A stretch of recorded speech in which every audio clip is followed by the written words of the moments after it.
Hari ni saya nak cakap pasal ADHD. ADHD, Attention Deficit Hyperactive Disorder. So apa dia? Dia adalah satu penyakit yang ada beberapa kriteria lah. Dia inattentive, dia tak boleh fokus. Dia hyperactive, aktif tu terlebih. Dia ada impulsivity, dia meloncat-loncat, dia impuls. Dia buat apa dia tanpa berfikir betul, tanpa dia impulsif. Dan dia ada emotional dysregulation. So dia tak boleh kawal sangat dari sudut emosi dia.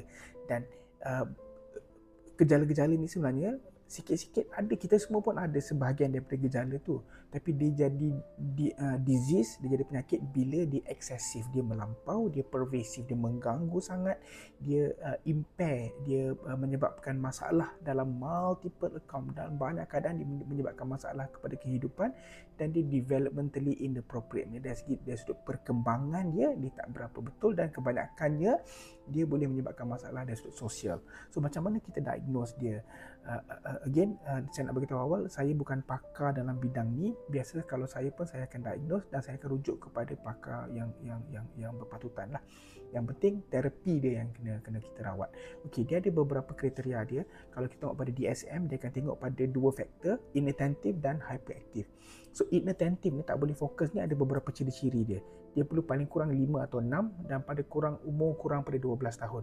Gejala mula-mula tu. Satu, dia selalu terlepas details, selalu buat kesalahan cuai, dia selalu susah nak fokus pada tugasan dan aktiviti, dia selalu tak ada, bila kita bercakap dia tak mendengar walaupun tak ada gangguan yang lain, dia selalu tak boleh selesaikan tugasan atau aktiviti bermain dan sebagainya, selalu dia struggle nak buat aktiviti yang menyusun, susun barang-barang dia, susun tugasan dia. Kalau kita bagi deadline kan, kemas bilik sebelum pukul 5, kemas bilik sebelum kita keluar, dia tak boleh nak complete kan benda yang ada deadline tu. Dia selalu hilang barang-barang, senang nak dia distracted, senang terganggu, tengah buat benda tiba dia terganggu buat benda lain, dan dia selalu lupa. Ini dari sudut inattentive. Dan hyperactive pula, dia selalu fidgeting.